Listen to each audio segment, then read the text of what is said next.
Welcome to 360 Tamil. இன்னைக்கு இந்த வீடியோல நம்ம எந்த படத்தோட எக்ஸ்பிளனேஷன் பத்தி பார்க்க போறோம்னா, மலையாள சினிமால 1990ல வெளியான ஒரு சூப்பரான சஸ்பென்ஸ் த்ரில்லர் படத்தை பத்தி தான் பார்க்க போறோம். இந்த படத்தோட பேரு என்னோட வாயில நுழையில, நான் கீழே கொடுத்துருக்கேன், பார்த்துக்கோங்க. இந்த படத்தை பொறுத்த வரைக்கும் மர்மமான முறையில தொடர்ச்சியா கொலைகள் நடக்குது. கொலை செய்யப்படுற எல்லாரோட வாயிலையும் தேங்காய் நாரை யாரோ நுழைச்சிட்டு போயிடுறாங்க. இந்த கொலையெல்லாம் பண்றது யாருன்றதை ஹீரோ கண்டுபிடிச்சாரா இல்லையான்னு சொல்ற படம் தான் இந்த படம். கண்டிப்பா உங்க எல்லாருக்குமே பிடிக்கும் நம்புறேன். எக்ஸ்பிளனேஷனுக்குள்ள போறதுக்கு முன்னாடி வீடியோக்கு ஒரு லைக் போடுங்க. அது மூலியமா இந்த வீடியோ இன்னும் நிறைய பேர்கிட்ட கொண்டு போய் சேர்க்கப்படும். மேற்கொண்டு டைம் வேஸ்ட் பண்ணாம நம்ம நேரடியா எக்ஸ்பிளனேஷனுக்குள்ள போயிடலாம். படத்தோட ஸ்டார்டிங் சீனே வாசுதேவன் ஒருத்தரை காட்டுறாங்க. இவரை பொறுத்த வரைக்கும் முன்னாள் ஜட்ஜா இருப்பாரு. இப்ப வீட்டுல காஃபி ரெடி பண்ணலான்ற மாதிரி ரெடி பண்ணிட்டு இருக்காரு. அப்பதான் இவரோட ஒய்ஃபு கிட்ட இருந்தும் பொண்ணு கிட்ட இருந்தும் கால் வருது. ஆக்சுவலா ஒய்ஃபும் பொண்ணும் வெளியூர்ல இருக்காங்க. இவர் வர வழியில அவங்க ரெண்டு பேரை கூட்டு வர மாதிரி பிளான் இருக்கும். ஆனா வேற ஒரு வேலை வந்திருக்கும். அதனால இவர் மட்டும் தனியா வீட்டுக்கு வந்திருக்காரு. என்னங்க கூட்டு வரேன் தானே சொன்னீங்க, நீங்க மட்டும் வீட்டுக்கு போயிருக்கீங்கன்ற மாதிரி ஒய்ஃபு கேக்குறாங்க. சாரிமா, வழியில ஒரு வேலை வந்துருச்சு, அதனால தான் வேலைக்காக வந்துட்டேன் அப்படின்ற மாதிரிலாம் சொல்லிட்டாரு. பொண்ணு மட்டும் கொஞ்சம் கோச்சுக்கிற மாதிரிலாம் பேசுறாங்க. இந்த அப்பாவும் அவரோட பொண்ணுக்கு சமாதானம்லாம் சொல்லிட்டாரு. இப்போதைக்கு ஒய்ஃபோட தம்பி வீட்டுல தான் இருக்காங்க போல. நாளைக்கு காலையில மாமா கூட சேர்ந்த மாதிரி ரெண்டு பேருமே வந்துருங்கன்ற மாதிரிலாம் இவர் சொல்லிட்டு இருக்காரு. இவரோட வீடு கொஞ்சம் தள்ளி இருக்கும். அந்த வீட்டுக்குள்ள ஒரு மர்ம நபர் நுழையிற மாதிரி நமக்கு காட்டுறாங்க. அதெல்லாம் இவருக்கு தெரியாதுல்ல. இவர் பாட்டுக்கு ஒய்ஃபு கிட்டயும் பொண்ணு கிட்டயும் பேசிட்டு இருக்காரு. அதே மாதிரி ஒய்ஃபோட தம்பி கிட்ட விஷயத்த சொல்லிட்டாரு. அப்புறமா பேசிக்கலான்ற மாதிரி இவர் காலை கட் பண்ணிடுறாரு. இவர் காஃபி போட்டுட்டு இருந்தாருன்னு சொன்ன பாத்தீங்களா, இப்ப திரும்பி வந்து அந்த வேலையை கண்டினியூ பண்றாரு. அப்பதான் வெளிய இருந்து சவுண்ட் கேக்குது. என்ன சவுண்டுன்னு பாக்குறதுக்காக வராரு. அப்ப மர்ம நபர் இருக்காரு பாத்தீங்களா, இவருக்கு பின்னாடி வந்து சட்டுன்னு ஒரு சங்கிலியை வச்சு இவரோட கழுத்தை நெரிக்கிறாரு. இவர் பயங்கரமா துடிச்சிட்டு இருக்காரு. ஆனா வந்த கில்லர் இருக்கான்ல, இவர் கதையை முடிச்சிடறான். கதையை முடிச்சவன் என்ன பண்றானா, தேங்காய் நார் எடுத்து இவரோட வாயில வச்சுட்டு கிளம்புறான். ஏன் இப்படி பண்றான்னு தெரியல. இவர் வீட்டுல இறந்து போயிருக்கிறது போலீஸ்க்கு தெரிய வருது. அதனால விசாரணை பண்றதுக்காக எல்லாருமே இந்த இடத்துக்கு கிளம்பி வந்துட்டு இருக்காங்க. இவர் கொல்லப்பட்டிருக்காருன்னு தெரிஞ்சோன்னா குவைத்து மணின்னு ஒருத்தர் இந்த இடத்துக்கு வந்துடுறாரு. குவைத்து மணியை பொறுத்த வரைக்கும் அந்த ஜஸ்டிஸோட ஃப்ரெண்டா இருப்பாரு. அதாவது அந்த முன்னாள் ஜட்ஜோட ஃப்ரெண்டா இருப்பாரு. ஒரு முன்னாள் ஜட்ஜி இறந்து போயிருக்காரு, போலீஸ்ல என்னதான் பண்ணிட்டு இருக்கீங்க அப்படின்ற மாதிரிலாம் கோவப்படுறாரு. இப்ப போலீஸுங்க இருக்காங்கல்ல, சார் முதல்ல இங்க இருந்து கிளம்புங்கன்ற மாதிரி சமாதானம் பத்தி இவரை வேகமா கார் ஏத்தி இங்க இருந்து அனுப்பி விடுறாங்க. இதெல்லாம் கவனிச்சிட்டு இருக்க சீனியர் இருக்காருல, அவர் யாரு என்னன்ற மாதிரி விசாரிக்கிறாரு. சார் அவர் குவைத்து மணி சார், 7 வருஷம் குவைத்துல இருந்தாரு, எல்லாருமே அப்படிதான் அவரை கூப்பிடுவாங்க, இந்த ஜஸ்டிஸோட ஃப்ரெண்டு சார், அதனால தான் உணர்ச்சி வசப்பட்டு பேசுறாரு அப்படின்ற மாதிரி சொல்றாரு. கொஞ்ச நாள் கழிச்சு வர மாதிரி தான் பிளான். ஆனா திடீர்னு அந்த ஜஸ்டிஸ் வீட்டுக்கு வந்திருக்காரு. நேத்து நைட்டு கூட குவைத்து மணி தான் டிராப் பண்ணிட்டு போயிருக்காருன்ற மாதிரி அசிஸ்டன்ட் எல்லாம் சீனியர் கிட்ட சொல்லிட்டு இருக்காங்க. இது குவைத்து மணி தான் டிராப் பண்ணிட்டு போயிருக்காரா, அவர் ஏன் இதை பண்ணிருக்க கூடாதுன்ற மாதிரிலாம் யோசிக்கிறாங்க. இப்ப குவைத்து மணியை வீட்டுல விசாரிக்கிறதுக்காக வந்துடுறாங்க. கிளப்ல இருந்து ரெண்டு பேருமே எப்ப கிளம்புனீங்க, எப்ப வீட்டுல விட்டீங்கன்னு போலீஸ் கேக்குறாரு. இப்ப குவைத்து மணியும் டைமை சொல்றாரு. அது என்ன கரெக்டா சொல்றீங்க, எப்படி ஞாபகம் இருக்குன்ற மாதிரிலாம் இந்த போலீஸ் கேக்குறாரு. சார் அடிக்கடி அவரை டிராப் பண்ணிருக்கேன் சார், அதனால டைமிங்லாம் எனக்கு நல்லா தெரியும்ன்ற மாதிரி சொல்றாரு. போலீஸ்க்கு தான் இவர் மேல சந்தேகம் இருக்குல்ல, நேரடியாவே அந்த சந்தேகத்தை வெளிப்படுத்துறாரு. நீங்க டிராப் பண்ணிருக்கீங்க, அவர் உள்ள போனதுக்கு அப்புறம் ஒளிஞ்சிருந்து கொஞ்ச நேரம் கழிச்சு அவரோட கதையை முடிச்சிருக்கீங்க, இப்படின்னு நான் சொன்னா நீங்க எப்படி எடுத்துப்பீங்கன்னு கேக்குறாரு. சார் தாராளமா என்ன சந்தேகப்படுற மாதிரி நீங்க கேள்வி கேளுங்க, எனக்கு அவர் பெஸ்ட் ஃப்ரெண்டு, அவரை கொன்னவன் யாருன்றதை கண்டுபிடிக்கணும், அதுக்காக மடக்கி மடக்கி விசாரிச்சாலும் ஓகே தானே சொல்லிட்டாரு. சரின்ற மாதிரி இந்த போலீஸ் இங்க இருந்து கிளம்புறாரு. வேற ஒரு போலீஸ் அம்மா பொண்ணு கிட்ட பேசுறதுக்காக வந்திருக்காரு. இவங்க ரெண்டு பேரையும் கூட்டு வர மாதிரி தான் பிளான் இருக்கும். திடீர்னு எதுக்காக பிளானை சேஞ்ச் பண்ணாரு, காரணம் தெரியுமான்ற மாதிரிலாம் கேக்குறாரு. ஆனா அம்மா சுத்தமா பேசுற நிலைமையில இல்ல. சார் அப்புறமா கேள்வி கேட்டுக்கோங்க, இப்ப போங்கன்ற மாதிரி அந்த பொண்ணு சொல்றாங்க. இப்ப போலீஸுங்களுக்கு புதுசா ஒரு தகவல் கிடைக்குது. அது என்னன்னா, ரங்கான் ஒருத்தன் ஒய்ஃபை கொலை பண்ணி ஜெயிலுக்கு போயிருப்பான். அவனுக்கு தண்டனை கொடுத்தது இந்த ஜட்ஜா தான் இருப்பாரு. அவன் சில மாசத்துக்கு முன்னாடி தான் வெளியே வந்திருக்கான். அவன் கூட கோவத்தை மனசுல வச்சு இப்படி பண்ணிருக்க வாய்ப்பு இருக்குன்ற மாதிரிலாம் யோசிக்கிறாங்க. சரி வெளியே வந்தவன் எங்க இருக்கான், அவன் எங்க இருக்கான்றதை கண்டுபிடிக்கணும்ன்ற மாதிரி யோசிக்கிறாங்க. அவனுக்கு செகண்ட் ஒய்ஃபா ஒருத்தங்க இருந்திருக்காங்க, அவங்க கிட்ட போய் பார்க்கலான்ற மாதிரி யோசிக்கிறாங்க. இப்ப நைட்டு நேரம் அந்த செகண்ட் ஒய்ஃபோட வீட்டுக்கிட்ட வந்துடுறாங்க. இப்ப பொறுமையா அந்த குடிசைக்கு பக்கத்துல வந்துடுறாங்க. சட்டுன்னு உள்ள நுழையணும்ன்ற மாதிரி யோசிக்கிறாங்க. இவங்க நுழைய போறது தெரிஞ்சு ஒருத்தர் வேகமா ஓடுறாரு. அந்த ரங்கா தான் நம்ம வரது தெரிஞ்சு ஓடுறான் போல, விடக்கூடாதுன்ற மாதிரி இவங்களுமே துரத்துறாங்க. ஒரு இடத்துல வச்சு அந்த நபரை அமைக்கிறாங்க. அதுக்கப்புறம் தான் ஓடுனது ரங்கா இல்ல வேற ஒரு நபர் அப்படின்றது தெரிய வருது. நீ எதுக்காக எங்களை பார்த்து பயந்து ஓடுன அப்படின்ற மாதிரிலாம் கேக்குறாங்க. போலீஸை பார்த்து பயந்து ஓட மாட்டாங்களா அப்படின்ற மாதிரி அவருமே கேக்குறாரு. ஆக்சுவலா செகண்ட் ஒய்ஃபா ஒருத்தங்க இருக்காங்கல்ல, அவங்க செகண்ட் ஒய்ஃப் இல்ல, யாருக்குரிய விலைமாது மாதிரி இருப்பாங்க. அவங்க கூட ஒன்னா இருக்கிறதுக்காக தான் இந்த நபர் வந்திருப்பாரு. இப்ப அந்த விலைமாது இந்த இடத்துக்கு வந்து எதுக்காக நைட்டு நேரம் தொல்லை பண்ணிட்டு இருக்கீங்கன்ற மாதிரி கேக்குறாங்க. ரங்காவை தேடி தான் வந்தோம், அந்த ரங்கா எங்கன்ற மாதிரிலாம் இவங்க விசாரிக்கிறாங்க. ரங்கா ஜெயில இருந்து வெளியே வந்தோடனே வெளிநாட்டு வேலைக்கு போலான்னு முடிவு பண்ணாரு. இப்போ ஒரு வெளிநாட்டுல கூலி வேலை தான் பார்த்துட்டு இருக்காரு, என்ன பிரச்சனை அப்படின்ற மாதிரிலாம் கேக்குறாங்க. சோ வெளிநாட்டுல இருக்கான், இங்க கொலை பண்ணிருக்க வாய்ப்பு இல்லைன்னு இவங்க புரிஞ்சுக்கிறாங்க. ஒன்னும் இல்லைன்ற மாதிரி கிளம்புறாங்க. குவைத் மணின்னு ஒருத்தரை காமிச்சாங்கல்ல, அவர் இந்த இடத்துல நிறைய பிசினஸ் எல்லாம் பண்ணிட்டு இருக்காரு. இவரோட பையன் ஃபாரின்ல படிச்சிட்டு இருக்காரு. ஒய்ஃப்லாம் எப்பயோ இறந்து போயிருப்பாங்க. இவர் பத்மம் அப்படின்ற ஒரு லேடி கூட அஃபேர்ல இருந்துட்டு இருக்காரு. அந்த லேடிக்கும் இவருக்கும் ஏஜ் டிஃபரன்ஸ் நிறைய இருக்கும். இதெல்லாம் பாக்குற சொந்தக்காரங்க இருக்காங்க பாத்தீங்களா, இவரோட பையனுக்கு லெட்டர் போட்டிருக்காங்க. இதெல்லாம் கொஞ்சம் கூட சரியில்லைப்பா, இந்த ரிலேஷன்ஷிப்பை ஸ்டாப் பண்ணுங்கன்ற மாதிரி பையனும் வார்னிங் எல்லாம் கொடுத்திருக்கான். அதை பத்திலாம் பத்மம் கிட்ட சொல்லிட்டாரு. அப்ப இதுக்கப்புறம் நம்ம மீட் பண்ண முடியாதா, நம்ம பிரிஞ்சுதான் இருக்கணுமான்ற மாதிரி பத்மம் ஃபீல் பண்றாங்க. என் பையனுக்கு தெரியாம பழகிட்டு இருந்தோம், இப்ப பையனுக்கும் தெரிஞ்சிருச்சு, பையனை சமாதானப்படுத்திடலாம், கண்டிப்பா நம்ம ஒன்னா இருக்கலாம்ன்ற மாதிரிலாம் சொல்லிட்டாரு. இவர் இவங்களுக்காகவே ஒரு வீடு வாங்கி தந்திருக்காரு போல. இந்த வீட்டுல நீ இரு, அப்பப்ப வந்து பாக்குறன்ற மாதிரி தான் வச்சிருக்காரு. இப்ப நான் கிளம்புறேன் அப்படின்ற மாதிரி இவரோட கார் எடுத்துட்டு இங்க இருந்து கிளம்ப ஆரம்பிக்கிறாரு. இவர் கிளம்பி போயிட்டு இருக்காரு பாத்தீங்களா, அப்போ ஒரு ஜீப்ல யாரோ இவரை ஃபாலோ பண்ண ஆரம்பிக்கிறாங்க. முதல்ல இவருக்கு அது தெரியல, போக போக தான் அந்த ஜீப் ஃபாலோ பண்றது தெரியுது. ஃபாலோ பண்ற ஜீப் இருக்கு பாத்தீங்களா, இவரோட காரை இடிக்கிறதுக்குலாம் ட்ரை பண்ணுது. இவருமே ரொம்ப பயப்படுறாரு, எப்படியாவது தப்பிக்கணும்ன்ற மாதிரி வேகமா போயிட்டு இருக்காரு. ஆனா ஜீப் திரும்ப திரும்ப இடிச்சு இவர் ஒரு இடத்துல இருந்து தள்ளி விடுது. கார் உருண்டு விழுந்ததுல இவருக்கு பயங்கரமா காயம் பட்டு இவர் இறந்து போயிடுறாரு போல. இப்ப ஜீப்ல வந்த நபர் இருக்கான் பாத்தீங்களா, ஜீப்பை விட்டு இறங்கி இவருக்கு பக்கத்துல வரான். வந்தவன் என்ன பண்றானா, இவரோட வாயில தேங்காய் நாரை வச்சுட்டு போறான். இப்ப சாமியார் மாதிரி இருக்க ஒரு லேடியை நமக்கு காட்டுறாங்க. நிறைய பேர் இவங்களை பாக்குறதுக்காக வராங்க. லக்ஷ்மின்னு ஒருத்தங்க இவங்களை பாக்குறதுக்கு வரதை நமக்கு பர்டிகுலரா காட்டுறாங்க. இந்த லக்ஷ்மி யாருன்னு பாத்தீங்கன்னா ஹீரோவோட ஒய்ஃபா தான் இருப்பாங்க. இப்பதான் ஹீரோவா காட்டுறாங்க. ஹீரோ பேரு ஹரிதாஸ் அப்படின்றது. இவரை பொறுத்த வரைக்கும் எஸ்பியா இருப்பாரு. 2 கொலை அடுத்தடுத்து நடந்துருச்சுல்ல, அதனால ஹரிதாஸ்க்கு இந்த கேஸ் வந்திருக்கும். இதை பத்திலாம் ஒய்ஃபு கிட்ட சொல்லிட்டாரு. ஒய்ஃபுமே இவர் நல்லபடியா கேஸை சால்வ் பண்ணணுன்றதுக்காக தான் அந்த லேடி கிட்ட ஆசீர்வாதம் வாங்குறதுக்காக போயிருப்பாங்க. ஆனா ஹஸ்பண்டுக்கு இதெல்லாம் சுத்தமா நம்பிக்கை இல்ல. ஏன் இல்லனா மட்டும் நான் கேஸை சால்வ் பண்ண மாட்டேனா அப்படின்ற மாதிரி விதண்டாவாதம் பேசுறது. இப்படி விதண்டாவாதம்லாம் பேசாதீங்கன்ற மாதிரி ஒய்ஃபு சொல்றாங்க. ஹஸ்பண்ட் கேஸை பத்தி எல்லா டீட்டெயிலையும் ஒய்ஃபு கிட்ட ஷேர் பண்ணிட்டு இருக்காரு. அடுத்தடுத்து 2 கொலை நடந்திருக்கு, அவன் வாயில நார வச்சுட்டு போயிருக்கான்ற மாதிரிலாம் சொல்லிட்டாரு. வாயில நார வச்சுட்டு போயிருக்கானா, அப்ப பழி வாங்குறதுக்காக தான் இந்த விஷயத்த பண்றான் போல. ஒண்ணு கொலை பண்ணவன் இவங்க மேல ரொம்ப கோபமா இருந்திருக்கணும், அப்படி இல்லைன்னா கொலை பண்ணவன் மன ரீதியா பாதிக்கப்பட்டிருக்கணும் அப்படின்ற மாதிரி ஒய்ஃபு சொல்றாங்க. சும்மா ஐடியாவா தான் இந்த விஷயத்தெல்லாம் சொல்லிட்டு இருக்காங்க. இதுக்கு முன்னாடியே இதே மாதிரி ஏதாவது கொலை நடந்திருக்கான்றத கொஞ்சம் விசாரிங்கன்ற மாதிரி சொல்லிட்டாங்க. ஹஸ்பண்டுக்கு அது சரியா படுது. இப்ப ஹஸ்பண்ட் இருக்காரு பாத்தீங்களா, உடனே இவரோட அசிஸ்டன்ட் ஒருத்தருக்கு கால் பண்ணிட்டாரு. இதே மாதிரி இதுக்கு முன்னாடி ஏதாவது நடந்திருக்கான்றத கொஞ்சம் விசாரிங்கன்னு சொல்லிட்டாரு. ஆளுங்க சரின்ற மாதிரி ஏத்துக்கிறாங்க. இப்ப மறுநாள் அசிஸ்டன்ட் இருக்கார்ல, சார் இதே மாதிரி ஒரு சம்பவம் நடந்திருக்கு, ஆனா இங்க நடக்கல, மும்பைல நடந்திருக்கு, ஆனா நம்ம ஊரை சேர்ந்தவர் தான் அங்க இறந்து போயிருக்காரு. அவர் பேரு ரொசாரியோ அப்படின்ற மாதிரி போட்டோவை காட்டுறாரு. வாயில நார் வச்ச மாதிரி தான் அந்த போட்டோ இருக்கு. ஒய்ஃபு கூடயும் பையன் கூடயும் ஹோட்டலுக்கு போயிருக்காரு, அங்கதான் அவர் இறந்து போயிருக்காரு. ட்ரிங்க்ஸ்ல விஷத்தை கலந்து குடிச்சிருக்காரு சார், வலிப்பு வந்திருக்கு, அந்த வலிப்பு வந்ததுனால தலகாணியை கடிச்சதுனால தான் இந்த நார் வந்துருச்சுன்ற மாதிரி கேஸை முடிச்சிருக்காங்க. இந்த நாருக்கு பின்னாடி இப்படி ஒரு காரணம் இருக்கிறத அவங்க யோசிக்கல அப்படின்ற மாதிரிலாம் இந்த அசிஸ்டன்ட் சொல்லிட்டாரு. கண்டிப்பா இந்த 2 பேட்டர்ன்ல தான் இந்த கொலையும் நடந்திருக்கு. ஏன்னா 3 பேருமே ஓரளவுக்கு வயசானவங்க. அந்த கில்லரு வயசானவங்களா பார்த்து டார்கெட் பண்றான் போலன்னு ஹீரோ யோசிக்கிறாரு. இந்த ரொசாரியோவை பொறுத்த வரைக்கும் ஒய்ஃபு பையன் இருக்காங்கல்ல, அவங்கள தேடி போலான்ற மாதிரி ஹீரோவும் தேடி வீட்டுக்கு வந்துடுறாரு. ஆனா அந்த இடத்துல அவரோட ஒய்ஃப் இல்லாம வேற ஒருத்தங்க இருக்காங்க. யாரு என்னன்ற மாதிரிலாம் ஹீரோ கிட்ட கோவமா கேக்குறாங்க. ஹீரோ எஸ்பின்றத சொல்லிட்டாரு. போலீஸ்னு தெரிஞ்சோன்னே இந்த லேடியோட முகம் மாறிடுது. சாரி சார் அப்படின்ற மாதிரிலாம் சொல்லிட்டாங்க. இப்ப ஹஸ்பண்டை கூப்பிட்டு போலீஸ் வந்திருக்கிறத பத்தி சொல்றாங்க. வாங்க சார் அப்படின்ற மாதிரி ஹஸ்பண்டும் உள்ள கூப்பிட்டு உட்கார வச்சு பேசுறாரு. ரொசாரியோட ஒய்ஃப் பேரு ஸ்ரீதேவி அப்படின்றது. ஸ்ரீதேவி தான் இந்த வீடை எங்களுக்கு சேல் பண்ணாங்க அப்படின்ற மாதிரி இவர் சொல்றாரு. சரி ஸ்ரீதேவியை எங்க போனா பாக்கலான்ற மாதிரி ஹீரோ கேக்குறாரு. சார் ஸ்ரீதேவி இறந்து போயிட்டாங்கன்னு கேள்விப்பட்டோம், எந்த அளவுக்கு உண்மைன்னு எங்களுக்கு தெரியாது. சரி ஸ்ரீதேவியோட பையன்ற மாதிரி இவர் கேட்கறாரு. சார் அந்த பையன் மனநலம் பாதிக்கப்பட்ட நிலைமையில ஹாஸ்பிட்டல்ல இருக்கான்ற மாதிரி நாங்க கேள்விப்பட்டோன்ற மாதிரி சொல்லிட்டாங்க. யார் மூலியமா கேள்விப்பட்டீங்கன்னு ஹீரோ கேட்கறாரு. சார் அவங்க கிட்ட வேலை பார்த்தவங்க எங்க கிட்டயும் கொஞ்ச நாள் வேலை பார்த்தாங்க, அந்த லேடி தான் இதெல்லாம் சொன்னாங்கன்ற மாதிரி சொல்லிட்டாங்க. சரி ஸ்ரீதேவி வீட்டுல இருக்க யாரையாவது பார்க்க முடியுமான்ற மாதிரி இவர் கேட்கறாரு. ஸ்ரீதேவி அப்பாவோட வீடு எங்களுக்கு தெரியும்ன்ற மாதிரி இவங்க சொல்றாங்க. இதுதான் அட்ரஸ் அப்படின்ற மாதிரி ஹீரோ கிட்ட சொல்றாங்க. இப்ப ஹீரோ இருக்கார்ல, அந்த வேலைக்காரியை நான் மீட் பண்ணோம், அவங்க கிட்ட பேசி சில விஷயங்களை தெரிஞ்சுக்கணும், அதனால வேலைக்காரியை எப்படியாவது நீங்க பார்த்து இந்த இடத்துக்கு வர வைங்க, நான் அதுக்கப்புறம் வந்து பாத்துக்கிறேன்ற மாதிரி சொல்லிட்டாரு. இவங்களுமே ஏத்துக்கிறாங்க. இப்ப ஹீரோ இருக்கார்ல, அந்த ஸ்ரீதேவியோட அப்பாவை பாக்குறதுக்காக வந்துடுறாரு. இப்ப அப்பா கிட்ட உட்காந்து பேச ஆரம்பிக்கிறாரு. ஸ்ரீதேவி இறந்து போயிட்டாங்களாமே எப்படின்ற மாதிரிலாம் கேட்கிறாரு. சார் அவ மாடியில இருந்து கீழே விழுந்துட்டா சார், ஹாஸ்பிட்டல்ல ட்ரீட்மெண்ட் எடுத்தா ஒரு ஸ்டேஜ்ல இறந்து போயிட்டான்ற மாதிரி அப்பா சொல்றாரு. ரொசாரியாவும் ஸ்ரீதேவியும் சேர்ந்து எடுத்த மாதிரி போட்டோவெல்லாம் ஹீரோ பார்த்துட்டு இருக்காரு. அதுல அவங்க பையனான கிறிஸ்டோபரும் இருக்காரு. அவரை எல்லாருமே கிறிஸ்டின் தான் கூப்பிடுவாங்க. கிறிஸ்டி மனநலம் பாதிக்கப்பட்டுட்டாருன்ற மாதிரி அவங்க சொன்னாங்கல்ல, அதை பத்தி இவர்கிட்ட கேட்கிறாரு. ஆமா சார், அவன் மனநலம் பாதிக்கப்பட்டுட்டான். ஸ்ரீதேவி எப்பயாவது மட்டும் தான் இந்த இடத்துக்கு வருவா சார், ரொம்ப பேச்சுவார்த்தை இல்லைன்ற மாதிரி சொல்றாரு.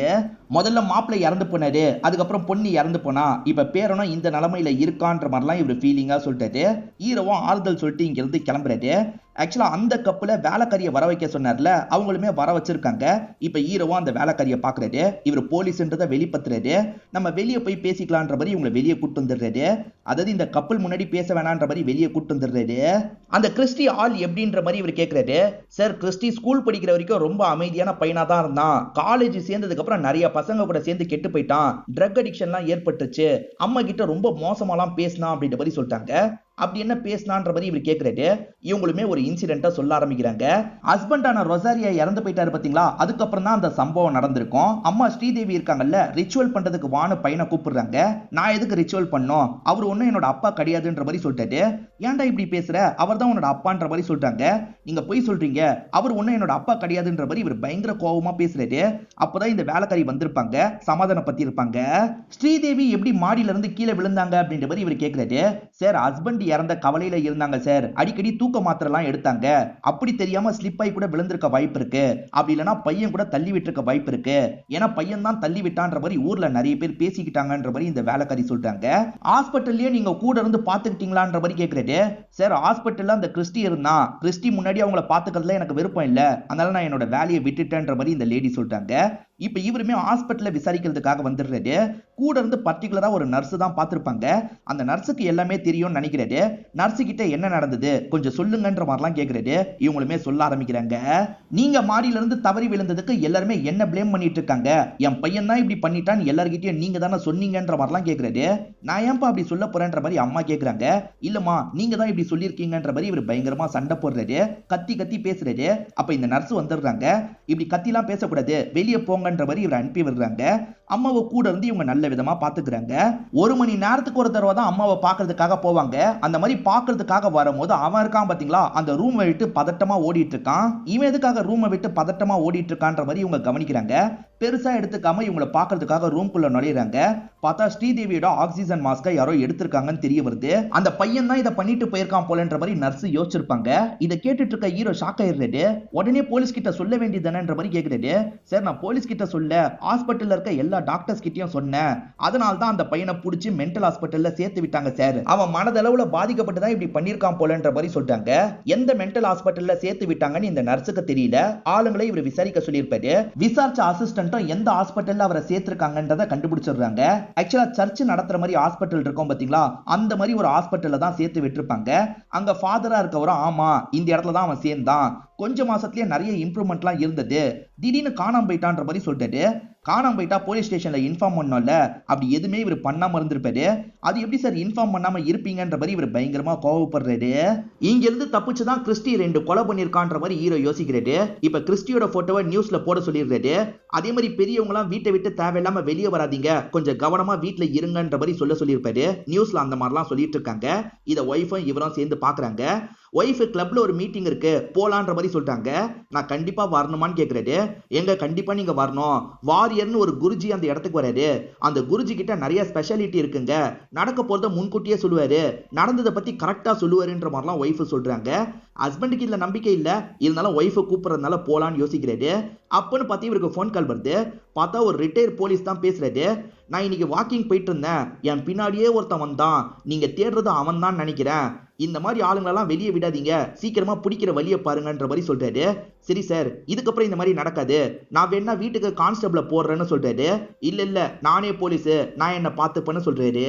ஹீரோவோட ஒய்ஃப் பேரு லக்ஷ்மின்னு சொல்லியிருப்பேன். லக்ஷ்மி கவனிக்காத சமயம் பையன் இருக்கான் பாத்தீங்களா, அங்க எரிஞ்சிட்டு இருக்க நெருப்புல கைய வச்சிடறான். கையெல்லாம் சுட்டுக்குது, அதனால அழுதுட்டு இருக்கான். இவங்களுமே தூக்கி ஒன்னும் இல்லன்ற மாதிரி சொல்லிட்டாங்க. இப்ப ஹீரோ கையில வாங்கிக்கிறது. 3 பேருமே சேர்ந்த மாதிரி கிளப்புக்கு கிளம்புறாங்க. லக்ஷ்மி தான் இந்த நிகழ்ச்சியை தொகுத்து வழங்குறாங்க போல. இப்ப வாரியர் வருவாரு அப்படின்ற மாதிரிலாம் வெல்கம் பண்ணிட்டு இருக்காங்க. வாரியர் வரும்போது எல்லாருமே வெளிச்சத்தை அடிக்கிற மாதிரிலாம் பண்றாங்க. இவ்வளவு வெளிச்சம்லாம் வேணாம், கொஞ்சம் குறைங்கன்ற மாதிரி வாரியர் சொல்றாரு. இந்த வாரியர் கையை தொட்டு பார்த்தே ஒருத்தரை பத்தி எல்லாத்தையும் சொல்லுவாரு போல. அந்த மாதிரி ஒரு பெரியவரோட கையை தொடுறாரு. உங்க பையன் இறந்து போயிட்டாரு, மருமக வேற ஒருத்தரை கல்யாணம் பண்ணிட்டாங்க, குழந்தைய அவங்களே வச்சுக்கிறேன்னு சொல்றாங்க. ஆனா குழந்தை நீங்க வேணும்னு நினைக்கிறீங்க, அதுதானே உங்க பிரச்சனை. கவலையே படாதீங்க, குழந்தை உங்க கஸ்டடியில தான் வரும், நிம்மதியா இருங்கன்ற மாதிரிலாம் சொல்றாரு. இப்ப அந்த பெரியவரும் ரொம்ப ஆச்சரியப்படுறாரு. அடுத்ததா இந்த வாரியர் இருக்காரு பாத்தீங்களா, யார் கையை பிடிக்கலான்னு போயிட்டு இருக்காரு. ஹீரோவோட கையை பிடிக்கிறாரு. நீங்க இந்த இடத்துக்கு வரதுக்கு முன்னாடி மனசங்கடம் ஏற்பட்டிருக்குன்னு சொல்றாரு. அப்படியா, அந்த மாதிரி எதுவுமே இல்லைன்னு ஹீரோ சொல்றாரு. இங்க நீங்க வரதுக்கு முன்னாடி உங்க பையனுக்கு தீக்காயம் ஏற்பட்டிருக்கணும், தீக்காயம் ஏற்பட்டு கூட உங்களுக்கு மனசங்கடம் இல்லையா? இந்த மாதிரி பொய் சொல்றவங்களை கண்டாலே எனக்கு சுத்தமா பிடிக்காதுன்னு சொல்றாரு. இதுக்காக தான் யாருக்குமே நான் பார்த்து சொல்றது இல்ல, நான் கிளம்புறேன்ற மாதிரி இங்க இருந்து நடக்கிறாரு. இப்ப எல்லாருமே சேர்ந்த மாதிரி போகாதீங்க போகாதீங்கன்ற மாதிரி இவரை தடுத்துட்டு இருக்காங்க. இவருமே ஒரு இடத்துல டயர்டான மாதிரி உட்காந்துடுறாரு. எனக்கு ரொம்ப டயர்ட் ஆயிடுச்சு, போதும் நிகழ்ச்சியை முடிச்சுக்கலான்ற மாதிரி சொல்றாரு. இப்ப லட்சுமியும் பேசி நிகழ்ச்சியை முடிச்சிடுறாங்க. வேற ஒரு நாள் ஹீரோவும் ஒய்ஃபும் வந்துட்டு இருக்கும் போது இவரை வழியில வச்சு பாக்குறாங்க. அன்னைக்கு நடந்ததுக்காக லட்சுமி இருக்காங்கல்ல, இவர்கிட்ட மன்னிப்பு எல்லாம் கேக்குறாங்க. இவங்களோட ஹஸ்பண்ட் போலீஸ்ல, அத பத்தி எல்லாம் இவர்கிட்ட சொல்லிட்டாங்க. இவர் ஒரு கேஸை தான் ஹேண்டில் பண்ணிட்டு இருக்காரு. அடுத்தடுத்து இந்த சம்பவம் நடந்திருக்கு, கேஸ்ல நீங்க ஏதாவது ஹெல்ப் பண்ண முடியுமா அப்படின்ற மாதிரி லட்சுமி கேக்குறாங்க. வாரியர் இருக்கார்ல, போலீஸுங்களுக்கு மட்டும் நான் ஹெல்ப் பண்றதா இல்லைன்னு சொல்றாரு. ஏன்னா ஏற்கனவே ஒரு கேஸ்ல போலீஸுங்க ஹெல்ப் கேட்டிருப்பாங்க. இவருமே இவன் தான் குற்றவாளின்றத கரெக்டா சொல்லியிருப்பாரு. ஆனா அவங்க அதை காதுல வாங்காம விட்டுருப்பாங்க. அடுத்தடுத்து 2 கொலை நடந்திருக்கும். அதுக்கப்புறம் தான் குற்றவாளியை கண்டுபிடிச்சிருப்பாங்க. இவர் ஏற்கனவே சொன்னார்ல, அவர் தான் குற்றவாளியா இருப்பாரு. நான் சொன்னதை முன்னாடியே செஞ்சிருந்தா 2 கொலைகள் நடந்திருக்காது, அவங்க தப்பு பண்ணிட்டாங்க, அப்பத்துல இருந்தே போலீஸை நான் நம்புறது இல்லைன்னு சொல்றாரு. சரி பாப்போன்ற மாதிரி இங்க இருந்து கிளம்பிடுறாரு. இப்ப சீனியருமே ஹீரோ கிட்ட ஒரு தகவலை சொல்றாரு. அது என்னன்னா, ரொசாரியோ மும்பைல இருக்க ஒரு ஹோட்டல்ல தான் இறந்து போயிருப்பாரு. அதே சமயம் குவைத் மணியோட கீப்பான பத்மம் இருக்காங்கல்ல, அங்க இருக்கிற பிரான்ச்ல தான் வேலை பார்த்திருப்பாங்க. சோ அவங்களுக்கு ஏதாவது தெரிஞ்சிருக்க கூட வாய்ப்பு இருக்கு, குவைத் மணிக்கும் இவருக்கும் கூட ஏதாவது பழக்கம் இருந்திருக்க வாய்ப்பு இருக்கு, அந்த மாதிரி விசாரிச்சு பாருங்கன்ற மாதிரிலாம் சீனியர் சொல்றாரு. அதனால ஹீரோவும் பத்மமா மீட் பண்றதுக்காக வராரு. அதாவது குவைத் மணியோட கள்ள காதலியா இருந்தாங்கல்ல, அவங்கள மீட் பண்றதுக்கு வந்திருக்காரு. குவைத் மணிக்கு மும்பைல ஒரு ஃபேக்டரி இருந்திருக்கும், அங்கதான் இவங்க வேலை பார்த்திருப்பாங்க. குவைத் மணிக்கும் ரொசாரியோக்கும் ஏதாவது சம்பந்தம் இருக்கான்ற மாதிரி கேக்குறாரு. ரொசாரியோ யாருன்னு எனக்கு தெரியாது சார், அவங்க 2 பேர் மீட் பண்ணி நான் பார்த்ததே இல்லைன்ற மாதிரிலாம் இந்த பத்மம் சொல்றாங்க. குவைத் மணிக்கும் அந்த ஜஸ்டிஸ்க்கும் பழக்கம் இருக்கு, அப்ப ரொசாரியோக்கும் இவங்க 2 பேருக்கும் பழக்கம் இல்லையான்ற மாதிரி ஹீரோ யோசிக்கிறாரு. வேற ஏதாவது தேவைனா வரன்ற மாதிரி இங்க இருந்து கிளம்புறாரு. இப்ப நைட்டு நேரம் ஹீரோக்கு ஒரு போன் கால் வந்திருக்கும். உடனே ஹீரோ இருக்கார்ல, ஆளுங்களுக்கு கால் பண்ணி இந்த வீட்டுக்கு போங்கன்ற மாதிரிலாம் சொல்லிட்டு இருக்காரு. என்னங்க ஆச்சு அப்படின்ற மாதிரி ஒய்ஃபுமே கேக்குறாங்க. வாரியர் வீட்டுல யாரோ நுழைஞ்ச மாதிரி வாரியருக்கு தோணுதான், அதனால தான் செக் பண்றதுக்காக ஆளுங்களை அனுப்பி விட்டுருக்கன்ற மாதிரி சொல்லிட்டாரு. எங்க வாரியர் உங்களை தானே கூப்பிட்டு இருக்காரு, நீங்களே நேரடியா போங்கன்னு சொல்லிட்டாங்க. அதெல்லாம் ஆளுங்க பார்த்துப்பாங்கம்மா விடுன்ற மாதிரி சொல்லிட்டாரு. ப்ளீஸ்ங்க நீங்களே போங்கன்ற மாதிரி ஒய்ஃபு சொல்றாங்க. ஒய்ஃபுக்கு வாரியரை பிடிக்கும்ல, அதனால தான் இந்த மாதிரி சொல்றாங்க. ஒய்ஃப் இவ்வளவு சொல்றதுனால நம்மளே போலான்னு யோசிக்கிறாரு.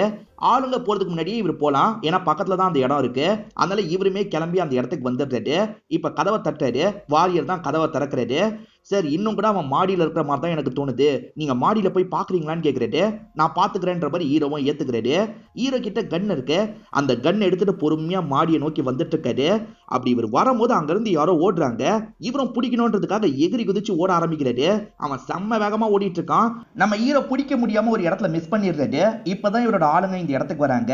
அவன் தப்பிச்சு போயிட்டான், வேற எப்படியாவது அவனை பிடிக்க முடியுமா பாருங்க, சீக்கிரம் போங்கன்ற மாதிரிலாம் சொல்லிட்டாரு. ஆளுங்களும் பிடிக்கிறதுக்கு ட்ரை பண்ணிருப்பாங்க, ஆனா அவனை பிடிச்சிருக்க முடிஞ்சிருக்காது. வாரியருக்கு பிரச்சனைன்னு தெரிஞ்சோட ஹீரோ உடனே வந்தார்ல, இதனால வாரியர் கோவத்தெல்லாம் மனசுல வச்சுக்காம வீட்டுக்கு வந்து பேசுறாரு. ஆக்சுவலா வாரியர் நைட் எனக்கு ஒரு கனவு வந்தது, அந்த கனவுல நீங்க தேடிட்டு இருக்கவனை பத்திலாம் எனக்கு தோணுச்சுன்ற மாதிரி சொல்லிட்டாரு. தோணுனதை ஷேர் பண்ணிக்கோங்கன்ற மாதிரி ஹீரோ கேட்கிறாரு. இவருமே சில விஷயங்களை சொல்ல ஆரம்பிக்கிறாரு. அதாவது அவன் பார்க்க எப்படி இருப்பான்ற மாதிரி சொல்லிட்டு இருக்காரு. அதை கேட்கிற ஹீரோ உள்ளுக்குள்ள ஷாக் ஆகுறாரு. ஏன்னா இந்த வாரியர் சொல்ற எல்லாமே கிறிஸ்டி கூட பொருந்துது. அதாவது ஹீரோ தேடிட்டு இருக்காருல, அந்த கிறிஸ்டி கூட பொருந்துது. இப்ப சாமியாரும் கொஞ்ச நேரத்துல இந்த இடத்தை விட்டு கிளம்பி போயிடுறாரு. கிறிஸ்டியை பத்தி யார் பார்த்தாலும் தகவலை கொடுங்கன்ற மாதிரி சொன்னாங்கல்ல, ஒரு நபர் பார்த்திருக்காரு போல, போலீஸ்க்கு தகவலை கொடுக்குறாரு. ஒரு வீட்டுல தான் அவன் பதுங்கி இருக்கான்ற மாதிரி தகவலை கொடுத்திருப்பாரு. இப்ப ஹீரோவும் அந்த வீட்டுக்கிட்ட வந்து கதவை தட்டுறாரு. கிறிஸ்டி தான் கதவை திறப்பான். போலீஸ்னு தெரிஞ்சோன்னா லாக் பண்ண பாக்குறான். ஆனா அதுக்குள்ள உள்ள நுழைஞ்சு ஹீரோவும் அவனை போட்டு அடிச்சிட்டு இருக்காரு. அவனும் சண்டை போட்டு தப்பிச்சிடலாம்னு நினைக்கிறான். அதை மீறியும் ஹீரோ அடிச்சு லாக் பண்ணிடுறாரு. இப்ப டாக்டர் கிட்ட சொல்றாங்க, அதாவது அந்த சர்ச்சில் ஒரு ஃபாதர் இருந்தாரு பாத்தீங்களா, அவர்கிட்ட சொல்றாங்க. அவருமே பாக்குறதுக்கு வந்துடுறாரு. பக்கத்துல போகாதீங்க, மூர்க்கமா நடந்துப்பான்ற மாதிரிலாம் சொல்லிட்டாரு.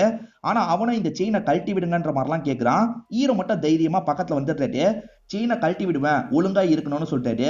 அவனும் சரின்ற மாதிரி தலையாட்டுறான். இவருமே கையில இருக்க செயின் எல்லாம் கழட்டி விடுறாரு. அதுக்கப்புறமா அவன் அமைதியா தான் இருக்கான். இப்படிதான் இருக்கணும்ன்ற மாதிரி சொல்லிட்டு இங்க இருந்து கிளம்புறாரு. இப்ப ஹீரோவும் ஒய்ஃபை கூட்டிட்டு ஷாப்பிங்காக வெளியே வந்திருக்காரு. அப்பதான் ஹீரோ ஒரு விஷயத்தை கவனிக்கிறாரு. பத்மம்னு ஒருத்தவங்க கிட்ட விசாரிச்சாரு பாத்தீங்களா, அவங்களுமே ஷாப்பிங்காக இந்த இடத்துக்கு வந்திருக்காங்க. அவங்கள ஃபாலோ பண்ணணும்னு ஹீரோ நினைக்கிறாரு. ஆனா ஹீரோ ஃபாலோ பண்றது தெரிஞ்சா அவங்க உஷாராயிடுவாங்கல்ல. அதனால ஹீரோவும் ஒய்ஃபை கூப்பிடுறாரு. அவங்கள ஃபாலோ பண்ணணும், நான் போனா பிரச்சனைன்னு சொல்லிட்டாரு. சரி விடுங்க, நான் பாத்துக்கிறேன்ற மாதிரி ஒய்ஃப் சொல்லிட்டாங்க. இப்ப அந்த பத்மம் எங்கெல்லாம் போறாங்கன்றத ஒய்ஃப் கவனிச்சிட்டு இருக்காங்க. பத்மம் ஒரு கார்ல வந்திருப்பாங்க. அந்த கார்ல ஏற மாட்டாங்க. வேற ஒரு நபர் அந்த இடத்துல கார்ல வந்து நிக்கிறாரு. அந்த கார்ல சுத்தி முத்தி பார்த்துட்டு ஏறி போறாங்க. என்ன வேற ஒரு கார்ல ஏறி போறாங்கன்ற மாதிரிலாம் ஒய்ஃப் கவனிக்கிறாங்க. ஒய்ஃப் கவனிச்ச எல்லா விஷயத்தையும் ஹஸ்பண்ட் கிட்ட சொல்றாங்க. ஹீரோவும் அந்த கார் நம்பரை நோட் பண்ணியான்னு கேக்குறாரு. நோட் பண்ணன்ற மாதிரி நம்பரை ஒய்ஃப் சொல்றாங்க. அதே மாதிரி கூட்டு போக வந்தவரோட கையில ஒரு கோல்டன் பிரேஸ்லெட் இருந்தது அப்படின்ற மாதிரி சொல்றாங்க. இது போதும்ன்ற மாதிரி விசாரிக்க சொல்லி அசிஸ்டன்ட் கிட்ட சொல்றாரு. அசிஸ்டன்ட்டுங்களும் அவன் பேரு பிலிப்னு சொல்றாங்க. இந்த பிலிப்பும் பெரிய பிசினஸ் மேனா இருப்பாரு. கொய்த்து மணிக்கும் இவருக்கும் தொழில் ரீதியா கொஞ்சம் போட்டிலாம் போயிருக்கும். இத பத்திலாம் அசிஸ்டன்ட் தான் சொல்றாரு. இப்ப ஹீரோக்கு ஒரு யோசனை வருது. அதாவது கொய்த்து மணியை கவுக்கிறதுக்காக இந்த பத்மமா கூட அனுப்பியிருக்க வாய்ப்பு இருக்கு. கொய்த்து மணியை சாவடிக்கிறதுக்கு இந்த பிலிப்பே கூட பிளான் போட்டிருக்க வாய்ப்பு இருக்குன்னு யோசிக்கிறாரு. அந்த பிலிப்பை பார்த்து விசாரிக்கணும்னு நினைக்கிறாருல. இப்ப நேரடியா பிலிப்போட வீட்டுக்கு வந்துடுறாரு. என்ன போலீஸ்லாம் வந்திருக்காங்க அப்படின்ற மாதிரி பிலிப்பும் யோசிக்கிறாரு. ஹீரோ முதல்ல பத்மத்தை பத்தி எதுவுமே கேட்க மாட்டாரு. கொய்த்து மணியை உங்களுக்கு தெரியுமான்னு கேட்கிறாரு. ஆமா, நாங்கெல்லாம் ஒன்னா படிச்சவங்கன்ற மாதிரி இவர் சொல்லிட்டாரு. தொழில் ரீதியா உங்களுக்கும் கொய்த்து மணிக்கும் போட்டி போச்சுல அப்படின்ற மாதிரி கேட்கிறாரு. சேச்சா, அந்த மாதிரிலாம் பெருசா எதுவும் கிடையாதுன்ற மாதிரி இந்த பிலிப்பு சொல்றாரு. இப்பதான் ஹீரோ பொறுமையா விஷயத்தை ஆரம்பிக்கிறாரு. கொய்த்து மணி போனோன்னு அவர்கிட்ட இருந்தவங்க உங்ககிட்ட வந்துட்டாங்களே, நீங்க சொல்லிதான் அவர்கிட்டயே போனாங்களா அப்படின்ற மாதிரி கேட்கிறாரு. இதை கேட்டு இந்த பிலிப்புக்கு கோவம் வந்துருது. பார்த்து பேசுங்க, ஒருத்தங்களை கவுக்கிறதுக்கு இந்த மாதிரி சீப்பாலாம் நான் இறங்க மாட்டேன். இதெல்லாம் தாண்டி கொய்த்து மணி என்னோட ஃப்ரெண்டு, அவனை கவுக்கிறதுக்கு நான் எதுக்கு நினைக்க போறேன், அவனை எதுக்காக நான் கொல்லணும்னு நினைக்க போறேன்ற மாதிரிலாம் கேட்கிறாரு. அப்புறம் எப்படி பத்மம் உங்ககிட்ட வந்துட்டாங்கன்ற மாதிரி ஹீரோ கேட்கிறாரு. பத்மம் சர்வைவ் பண்ணோம்ல, அவன் கூட ஒட்டிட்டு இருந்தா, இப்ப என் கூட ஒட்டினாதான் பொழப்ப ஓட்ட முடியும் தெரிஞ்சிருச்சு. அதனாலதான் என் கிட்ட ஒட்டிக்கிறதுக்காக வந்துட்டா, வேற எதுவும் இல்லைன்னு சொல்றாரு. நீங்க சொல்றது உண்மையா இருந்தா சந்தோஷம்ன்ற மாதிரி ஹீரோ இங்க இருந்து கிளம்புறாரு. இப்ப டாக்டரை பாக்குறதுக்காகவும் அந்த கிறிஸ்டியை பாக்குறதுக்காகவும் வந்திருக்காரு. கிறிஸ்டிக்கு நிறைய ட்ரக் எல்லாம் கொடுத்திருக்காங்க. கொஞ்சம் மயக்கமான நிலைமையில தான் இருக்காரு. ஹீரோவும் அவர்கிட்ட பேச ஆரம்பிக்கிறாரு. கிறிஸ்டி, இது நீதான் தெரியுதான்னு கேட்கிறாரு. கிறிஸ்டியும் தெரியுதுன்னு தலையாட்டுறாரு. இது யார் தெரியுதா, உன் அம்மான்னு காட்டுறாரு. இவரும் தெரியுதுன்னு தலையாட்டுறாரு. இது யார் தெரியுமா, உன்னோட அப்பான்னு காட்டுறாரு. இத காமிச்சோன்னு கிறிஸ்டி கோவம் வந்துருது. அந்த போட்டோவை கிழிச்சிடுறாரு. ஹீரோவை அடிக்கிறதுக்காக வராரு. ஆனா ஆளுங்கெல்லாம் கண்ட்ரோல் பண்ணிடுறாங்க. ஹீரோவும் ட்ரக் எதுக்காக இவ்வளவு கொடுத்துருக்கீங்க, கம்மியா கொடுங்கன்னு சொல்லிட்டாரு. இதை விட கம்மியா கொடுத்தனா இன்னும் மூர்க்கமா நடந்துப்பான், பரவாயில்லையான்னு கேட்கிறாரு. பரவாயில்ல, கம்மியாவே கொடுங்கன்னு ஹீரோ சொல்றாரு. அந்த இடத்துல இருக்க வரைக்கும் கிறிஸ்டி கிட்ட எதுவுமே பேச முடியாதுன்னு எனக்கு தோணுது சார். கிறிஸ்டியை வேற ஒரு ஹாஸ்பிட்டலுக்கு நம்ம கொண்டு போலான்ற மாதிரி சீனியர் கிட்ட பர்மிஷன் கேட்கிறாரு. சீனியரும் சரின்ற மாதிரி இவருக்கு பர்மிஷன் தந்துடுறாரு. இப்ப ஸ்பெஷலா ஒரு டாக்டரை இவங்க அப்பாயிண்ட் பண்ணிடுறாங்க. அந்த டாக்டரை பொறுத்த வரைக்கும் கொஞ்சம் பெரிய ஆளா இருப்பாரு. டாக்டர், நீங்க எனக்கு ஒரு ஹெல்ப் பண்ணும் அப்படின்ற மாதிரி ஹீரோ கேட்கிறாரு. அதாவது ஒரு ஊசியை போட்டு ஆள் மனசுக்கு கொண்டு போயிடுவாங்கல்ல, அந்த மாதிரி கொண்டு போய் பேசி பார்க்கணும், அப்பதான் அவன் உண்மையை சொல்ல வாய்ப்பு இருக்குன்ற மாதிரிலாம் ஹீரோ சொல்லிட்டாரு. சரின்ற மாதிரி இந்த டாக்டருமே அதுக்கான வேலையெல்லாம் பண்ணிடுறாரு. இப்ப ஹீரோவும் பேசுறதுக்காக இந்த இடத்துக்கு வந்துடுறாரு. முதல்ல ஜென்ரலான சில கேள்வி கேட்கிறாரு. அவருமே பதில் சொல்லிட்டு இருக்காரு. இப்ப நம்ம மெயின் விஷயத்துக்கு வருவோன்ற மாதிரி கேட்க ஆரம்பிக்கிறாரு. நீங்க 3 பேருமே மும்பைல இருக்க ஒரு ஹோட்டலுக்கு போயிருக்கீங்க. நீ தானே உன்னோட அப்பாக்கு விஷம் தந்து சாவடிச்சு அப்படின்ற மாதிரி கேட்கிறாரு. நான்லாம் அப்படி பண்ணலன்ற மாதிரி இவன் சொல்லிட்டு இருக்கான். சரி, அவர் உன்னோட அப்பாவே இல்லைன்ற மாதிரி அம்மா கிட்ட நீ சண்டை போட்டிருக்க, எதை வச்சு அவர் உன்னோட அப்பா இல்லைன்னு சொல்ற, யார் உனக்கு சொன்னான்ற மாதிரி கேட்கிறாரு. அவன் தான் சொன்னான்ற மாதிரி கிறிஸ்டி சொல்றாரு. யாருன்னு கேட்டா கிறிஸ்டி கிட்ட பதில் வர மாட்டேங்குது. சரி, அடுத்த கேள்வி கேட்கலாம்னு நினைக்கிறாரு. அம்மாவோட ஆக்சிஜன் மாஸ்கை எடுத்து அம்மாவோட கதையை நீ தானே முடிச்ச அப்படின்ற மாதிரி கேட்கிறாரு. நான் பண்ணல, அவன் தான் இந்த விஷயத்த பண்ணான்ற மாதிரி சொல்லிட்டாரு. அவன் பண்ணிட்டு போனா, நான் அந்த விஷயத்த பார்த்துதான் துரத்துனேன், அப்பதான் நர்ஸ் பார்த்தாங்க, நான் இதுமே பண்ணலன்ற மாதிரிலாம் சொல்றான். டாக்டரும் இப்ப அவன் உண்மையை தான் சொல்லணும்ன்ற அவசியம் கிடையாது, இது உண்மையாவும் இருக்கலாம் இல்ல பொய்யாவும் இருக்கலாம்ன்ற மாதிரி சொல்லிட்டாரு. அதுக்கு மேல அவன் கிட்ட சுத்தமா கேள்வி கேட்க முடியல. யாராவது மேனிபுலேட் பண்ணி இவனை இப்படி பண்ண வச்சிருப்பாங்களான்ற மாதிரி ஹீரோக்கு தோணுது. அதே மாதிரி அவன் தான் இதை பண்ணான்ற மாதிரி கிறிஸ்டி சொல்றாருல, அந்த அவன் யாருன்ற மாதிரியும் யோசிக்க ஆரம்பிக்கிறாரு. ஹீரோ பிலிப் கிட்ட பேசும்போது பிலிப் என்ன சொல்லியிருப்பாருன்னா, கொய்த்து மணியும் நானும் ஒன்னா படிச்சோன்ற மாதிரி சொல்லியிருப்பாரு. சோ காலேஜ் போட்டோவெல்லாம் இவங்க எடுத்து பாக்குறாங்க. அதே காலேஜ்ல தான் ஜஸ்டிஸ் படிச்சிருக்காருன்னு தெரிய வருது. அதே மாதிரி ரொசாரியோவும் அதே காலேஜ்ல தான் படிச்சிருக்காரு. ரொசாரியோட ஒய்ஃபான ஸ்ரீதேவியும் அதே காலேஜ்ல தான் படிச்சிருக்காங்கன்னு தெரிய வருது. ஒரே காலேஜ்ல படிச்ச 4 பேர் இறந்து போயிருக்காங்க. பிலிப் தான் மீதி இருக்காரு. பிலிப் ஏன் இந்த மீதி கொலையெல்லாம் பண்ணிருக்க கூடாது, பிலிப் ஏன் இந்த கிறிஸ்டோபரை மேனிபுலேட் பண்ணிருக்க கூடாது அப்படின்ற மாதிரிலாம் யோசிக்கிறது. இப்ப பிலிப் கிட்ட விசாரணை பண்றதுக்காக வந்துடுறது. காலேஜ் டைம்ல இந்த பிலிப் ஸ்ரீதேவியை சுத்தி சுத்தி வந்திருக்காரு. ஸ்ரீதேவி உங்களுக்கு கிடைக்காம ரொசாரியோவுக்கு கிடைச்சிருக்காங்க, அதனால ஏதாவது பண்ணிட்டீங்களா அப்படின்ற மாதிரிலாம் ஹீரோ கார்னர் பண்றாரு. இவர்கிட்ட இருந்து சரியாவே பதில் வர மாட்டேங்குது இல்ல, அதனால ஹீரோவும் ஆளுங்களை கூப்பிட்டு அடிங்கன்ற மாதிரி சொல்லிட்டாரு. இப்ப பிலிப்பை போட்டு பயங்கரமா அடிக்கிறாங்க. பிலிப் உண்மையை சொல்லிடுறன்ற மாதிரி சொல்ல ஆரம்பிக்கிறாரு. இது வரைக்கும் 3 ஆண்கள் இறந்து போயிருக்காங்க பாத்தீங்களா, அந்த 3 பேரும் பிலிப்பும் ஒரே காலேஜ்ல படிச்சவங்களா இருப்பாங்க. ஸ்ரீதேவியும் அதே காலேஜ் தானே. 4 பேருமே அவங்க பின்னாடி சுத்திக்கிட்டே இருப்பாங்க. ஸ்ரீதேவி யாரையும் கண்டுக்காம வேற ஒருத்தரை லவ் பண்ணிருப்பாங்க. இதனால கோவப்பட்ட இவங்க 4 பேர் இருக்காங்கல்ல, ஒரு நாள் அவங்க கிட்ட எல்லை மீறி நடந்துருவாங்க. அதுல ஒருத்தர் தான் இந்த ரொசாரியாவா இருப்பாரு. பின்னாடி ரொசாரியாவே ஸ்ரீதேவியை கல்யாணம் பண்ணிருப்பாரு. நாங்க 4 பேருமே எல்லை மீறி நடந்திருக்கோம், அதனால தான் யாரோ கொலை பண்றாங்க போல, அடுத்த டார்கெட் நானா இருக்க கூட வாய்ப்பு இருக்குன்ற மாதிரிலாம் பிலிப்பு சொல்லிட்டாரு. நான் யாரையும் மேனிபுலேட் பண்ணல, நான் எந்த கொலையும் பண்ணலன்னு சொல்றாரு. காலேஜ்ல தான் பிரச்சனை நடந்திருக்குன்றது இவருக்கு புரிஞ்சது இல்ல, வேற ஏதாவது டீடைல் கிடைக்குமான்ற மாதிரி இவரும் பயங்கரமா பார்த்துட்டு இருக்காரு. அப்பதான் இவருக்கு போன் கால் வருது. ஆக்சுவலா இப்ப கிறிஸ்டிய வேற ஒரு ஹாஸ்பிட்டல்ல வச்சிருந்தாங்கல்ல, அங்க இருந்து அவர் தப்பிச்சிருக்காரு போல. எது தப்பிச்சிட்டானான்னு ஹீரோ ஷாக் ஆகுறாரு. ஏன்னா அவர் கூட இந்த கொலையெல்லாம் பண்ணிருக்க வாய்ப்பு இருக்குல்ல. இது சீனியருக்கு தெரிஞ்சோன்னா ஹீரோவை போட்டு ரொம்ப திட்டுறாரு. நீ சொன்னன்ற ஒரே காரணத்துக்காக தான் அந்த ஹாஸ்பிட்டலுக்கு கூட்டு போறதுக்கு நான் ஏத்துக்கிட்டேன், இப்ப காணோன்ற மாதிரி சொல்ற, எப்படியாவது அவனை கண்டுபிடி, அவனால இதுக்கப்புறம் ஒரு கொலை நடந்ததுன்னா என்ன பண்ணுவனே தெரியாதுன்ற மாதிரி கோவப்படுறாரு. 2 நாளுக்குள்ள எப்படியாவது அவனை கண்டுபிடிச்சிடுறேன்ற மாதிரி சொல்லிட்டாரு. எல்லா பக்கமும் அவனை வலை வீசி ஆளுங்க தேடிட்டு இருக்காங்க. அதே சமயம் அவனோட அடுத்த டார்கெட் பிலிப்பா இருக்க வாய்ப்பு இருக்குல்ல, பிலிப்க்கு நம்ம பாதுகாப்பு தரணும்ன்ற மாதிரி சொல்லிட்டாரு. இப்ப ராப்பகலா அவருக்கு பாதுகாப்புலாம் தந்துட்டு இருக்காங்க. நைட்டு நேரம் பிலிப்பு பாதுகாப்புக்கு ஆளுங்க இருக்காங்களான்ற மாதிரி ஒரு எட்டு பாக்குறாரு. நிறைய பேர் வாசல்லயே நின்னுட்டு இருக்காங்க.